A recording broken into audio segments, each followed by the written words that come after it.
What up, y'all? Appreciate you showing up, hanging out, listening to my dumb ass. Like and subscribe. So, what I wanted to talk about is more of an exercise of thought, not a thought experiment, but just what if, right?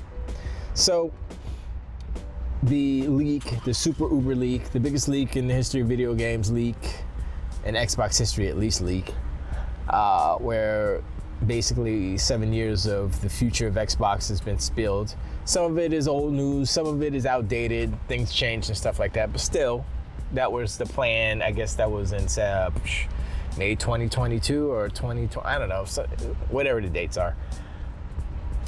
Now, we already knew more about Microsoft's plan, Xbox's plan before the leak. You know, we knew these games were coming. We knew they bought these studios. We knew about the games that coming out, South of Midnight and all these things. And then we look at the other side, the competitor, the competition, Sony. What did they have, right? Now imagine this. Let's go away from what do they have coming up to what they have done. If we would have got a giant leak before the PlayStation Portal came out, or the PSVR 2 came out, all these goofy, horrible hardwares that this so-called hardware manufacturer, one of the best in the business, questionable at this point, is releasing, if that was all leaked, it would have been positive news, right? Because people would have speculated and inflated and conflated and all the flateds, filleted, all the flateds, and they would have made it good news. But we know what happened. We know that the PlayStation Portal is hot trash garbage, a failure. Is it even out yet? I don't think it's out yet. It's still a failure. People are like, yeah, no, nobody's buying that. I mean, people who are just glutton for punishment, who buy everything, they'll buy it, sure. Because honestly, I think it might be a collector's item because it's such a piece of trash that it's like, yeah, it's like I might as well buy the virtual. Like if you have a Virtual Boy, you have a golden nugget there because it was a piece of trash and nobody bought it. It's the same thing's gonna happen with the PS Portal.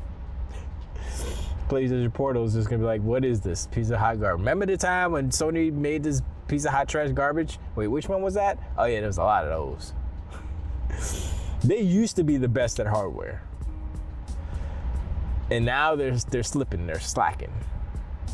So, like, imagine, right? Imagine that. Imagine the leak of, oh yeah, we're gonna raise prices on our console. Imagine that. Or imagine what would they say? Imagine, oh, Foam Stars, that's gonna be exclusive. Imagine that. Freaking Marathon, that's gonna be a thing. Yeah, Bungie's gonna make that. I mean, in hindsight, Bungie's, they have a pretty good track record. I've said this before. The one thing the Bungie can do is that 30 second loop. 30 seconds of gameplay. That's what they can do. Everything else, they're not so good at. So it was not wise to hire them to be the harbinger of all things online for Sony. I see how it could possibly, you may think that that's a good idea, but you got to look at what's happening at Destiny right now. And no, it's not a good idea. And just making more games headed up by the same studio that kind of is stumbling through this online store stuff, that's not gonna work either. You gotta have a plan. Either copy somebody else's homework or come up with better answers, because what they've done so far is not good. Anyway, the leaks are out there. Like I said, some of it is inaccurate, some of it is old, outdated, things change, and I think it's still a positive. I don't think I've heard anything negative as far as what the actual information is, But it's been like, oh my gosh, it's such a blunder. It's the worst thing. You know, everybody's emphasizing the act of the leak instead of the actual information contained within the leak. Now, I am more focused on the information, which is all pretty good. You know, I mean, like I said, some of it is outdated. So it's like, okay, that doesn't count because dates are off and all that stuff. When it comes to the release dates and the Bethesda stuff. But when it comes to the console, the new controller, hello. And someone said, I forgot who it was, but they said that the controller would be the kind of portal, if you will, to gaming as a whole, because it has, I think it has Wi-Fi connectivity, like this, I think it was Stadia's controller, where you just connect to your Wi-Fi instead of through the console, then through the Wi-Fi. So it's direct to the Wi-Fi internet, basically. So it's less latency for cloud streaming and such. And that way you could just have the controller and literally connect to your Wi-Fi and play your games on your TV. And then that way, that controller that you get in that new Xbox can work with your Xbox or with your TV or with your PC or whatever, you know. I believe it has Wi-Fi 5.2 or something. I can't remember. Oh, no, it has Wi-Fi 6E, I think it was, but it has Bluetooth 5.2. I don't remember. It's just up-to-date stuff. So it's, power-wise, it's not necessarily any more powerful, although they could probably overclock it, like they did with the PlayStation 5, if they wanted to. They did that with the Xbox One, the original Xbox One, and I believe they did it with the S as well. But they could if they wanted to, but I don't think they need to, because, like I said before, nobody's utilizing any of the feature set within the API of the Xbox, the XDK, that Microsoft has provided. You know, of course, the first party games will use that, and see, that's the thing. We're going to see a difference in quality from first party games to third party games, and you kind of see it already. You look at like Immortals, whatever, of Avian or whatever. You look at that game, you're like, okay, it looks alright, but it ain't the best. You know what I'm saying? But then you look at Fable, which is still early. Or you look at Starfield, which is like, you look at all Bethesda games, you're like, oh, they're kind of ugly, historically ugly games. You look at Starfield, it's like, okay, not as ugly as everything else. What are they doing? Especially on the S. I'm like, they're doing some magic. They're doing some FSR2 or whatever it is. And I'm like, yo, it's crazy nice. It's like stuff like that that makes the future of video games and technology a little bit interesting, because it's not all about raw horsepower. It's about finesse, and that's, I'll give Sony credit in that respect. They have been finessing mother flowers all last gen and all this gen. It's all about finesse. Like the PlayStation 4 was weak as hell. What they did, they slapped some checkerboard rendering on that, and boom, you're good to go. You know, and the FSR and the DLSS, those are the things that are gonna make the production of these games, as far as like how they look and the density and all this stuff, art style, it's gonna make them pop, because you can take a 1080p and put it to 4K, and it looks 4K. Literally looks like 4K. I was looking at some stuff, I was like, wow, they did a good job. And I think Microsoft is working on their own technology, because I think they're tired of AMD being so slow. And I wanted to talk about the ARM versus the X64. I didn't really discuss it. I was really more talking about the ARM and the possibilities of that last video, but they're still deciding.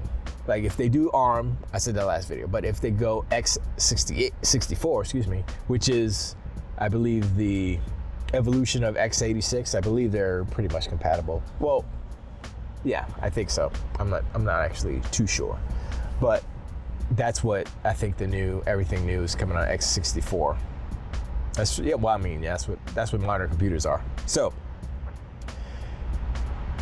then it would be kind of status quo, and they were talking about partnering again with AMD for the graphics side. So my question is, are they going to do APU, or are they going to do separate CPU, GPU, NPU?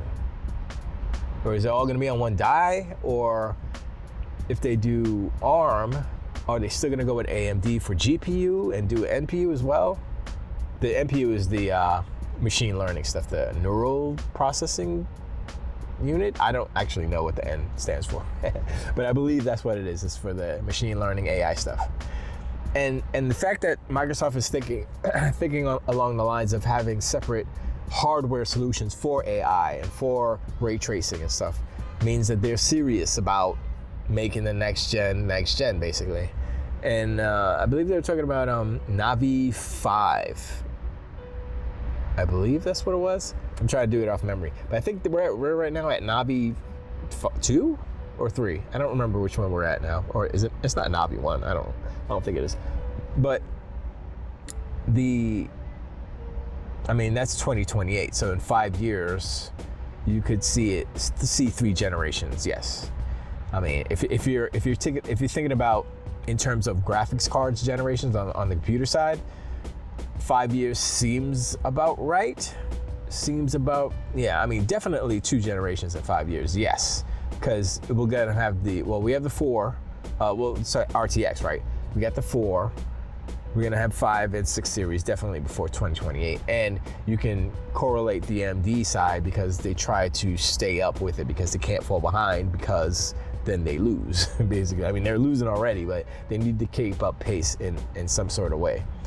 And so let's see, the latest AMD graphics card was a 7800 XT, I believe, which is comparable to, I'm trying to remember what it's comparable to. It's not comparable to the 4090. I think it's a 4070.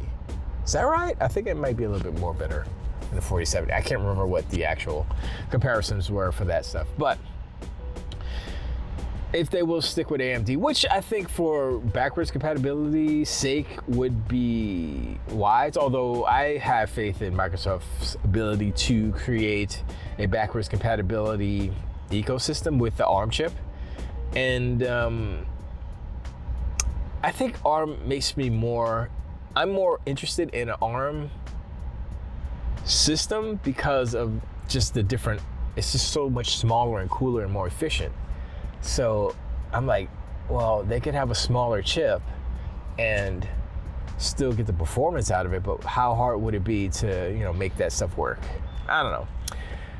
But, there's a whole bunch of just, if the Donkey Unicorns, if you hear them, they're talking about, there's that, what are they gonna spend? I heard somebody say, Phil Spencer was talking about, how buying Nintendo would be a good career move. That's not what you want to say. They're trying to kind of spin that into a negative. And I'm like, look, y'all got too much time on your hands.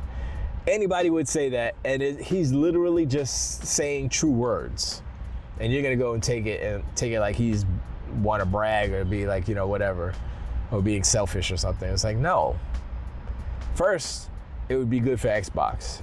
He says it would be good for both companies. I'm like, well, this was before the Switch kind of blew up like it did. And, it's kind of part of like the console war I talk about all the time, and that they're going to take anything, try to spin it negatively. And like I said, I haven't seen anything from that leak that has been damaging, if you will. I guess the leak in general would be damaging because then you can't control the narrative, you can't control the talking points and stuff like that. But what it also does is it's like a sneak peek. It's like a sneak peek. It's like a sneak peek. It's like a preview of the future of Xbox. And looking at that, I'm like, it looks pretty good. I think I'm gonna chill over here, cause Sony ain't saying nothing, and everything they do is bad news. What's the last thing that they did? Do you remember? They raised prices on their PS Plus subs. That's the last thing that they did. That was newsworthy. Except for like all the previews of Spider-Man and all the people playing Spider-Man. Oh my God, it's the best Spider-Man. It's so good. This is great. I'm like, it's Spider-Man. And I watched David Jaffe's video about how Sony's stale ass way of making games it's not good. Paraphrasing, of course, he didn't say that exactly, but his point is that Sony has this formula, and he took an example of the lizard scene in Spider-Man 2, where he's chasing the lizard, and he webs onto the lizard, and the lizard's climbing up a building, and there's a car in between him and the lizard, and they're going back and forth swinging, and he presses O to dodge or whatever, right? And he's kind of sliding up the building and blah, blah, blah, right? Cinematic, light on gameplay, QTE segment, right? And he compared it to Uncharted, where it's the part of Uncharted 4, I think, where he's sliding behind a truck, and he's got the rope, and he's going back and forth, and he's shooting people and stuff. And he said, this is tired. It's worn.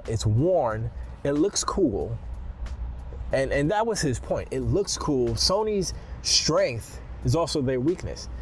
They can make something look cinematic and polished, and the presentation is top notch. The gameplay, the actual gameplay, what you input into the controller is hot trash garbage, basic bitch kind of stuff. And I have to 100% agree with him. I've had that sentiment inside my heart for years. And I'm like, look, as a former graphics whore, that's me. I used to be a graphics whore. And once I played a game that broke me from that evil spell, I still appreciate good graphics, but at the same time, I look past the graphics and I say to myself, how's the gameplay? How's the play? What are you doing to play? How's the reload mechanics? Active reload, let's go, you know? And Sony is lacking in that. Even God of War Ragnarok, it's like it's boom, it's rote.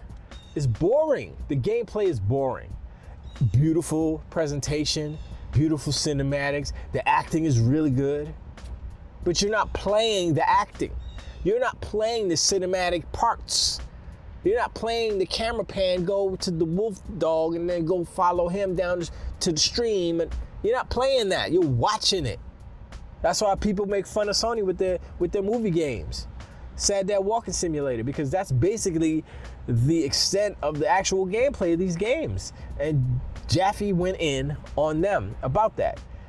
And some people got mad because, you know, they're ponies, they're donkey unicorns, they're gonna get mad, they defend Sony on every aspect and stuff.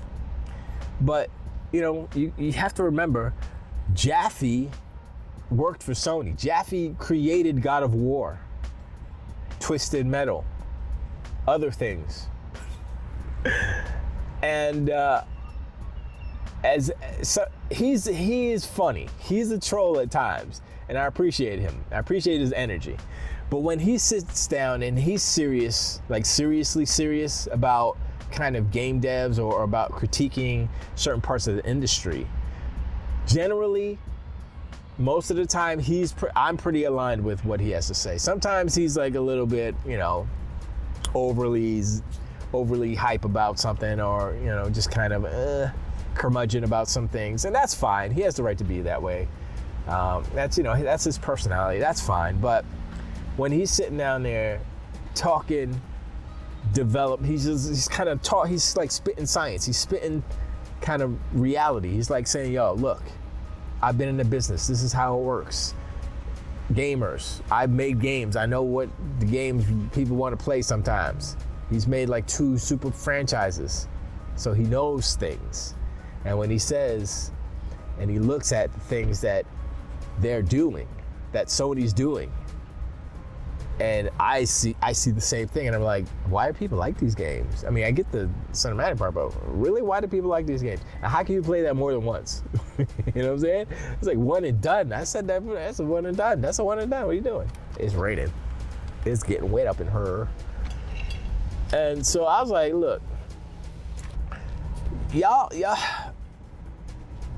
Jaffe said it right, and go watch his video. It's if you follow him, you've probably seen it already, but it's very interesting, and it's kind of what I feel that's happening at Sony, and what their remedy is games as a service, and that is not it. That's not it.